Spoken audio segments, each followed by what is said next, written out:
How you doing? This is Brendon from Velo.creations Paintwork. How you doing? A few days ago I spoke about using clear coat on these brand new frames as a primer.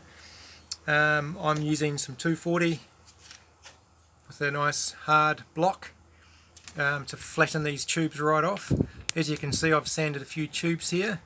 We can see the grey areas just through there, and there's a little black shiny areas. They're all the low spots of the frame. The grey areas is where the sandpaper's touched. I'm going to be sanding all those completely flat. We've got these big tubes we can work with. It's almost like working on a car door or a car guard. We can make them as flat as we can. So some of them will come out, some of them won't. I'm not going to hit it too hard because I don't want to rub through to the factory filler work where the joins are on the frame. So when I've finished sanding this, I'll be going over with some 320, and then I'll be attacking it with some nice smooth 800 and a little bit of water. So behind me I've got two frames that I've finished over here.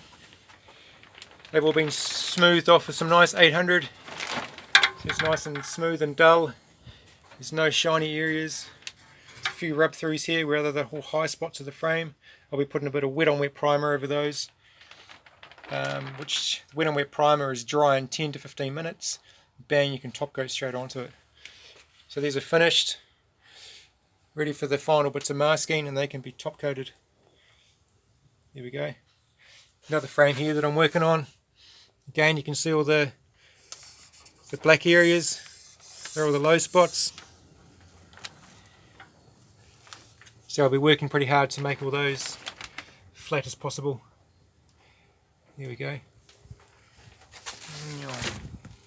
So that kind of shows you the importance of using a block on these big flat carbon frames. I like to do everything as best as I can, especially if someone's paying good money for a custom paint job. You want to be putting effort into it and getting the frame back to the owner as mint as possible. So yeah, there's a bit of an example of why it's important to do the hard yards at the start of the paint job. Wicked, thanks for watching. Hope this helps, gives you a bit of an idea of what we're doing as painters. Some do it, some don't. I like to do everything as best as I can and to a very high standard. Thanks, catch ya.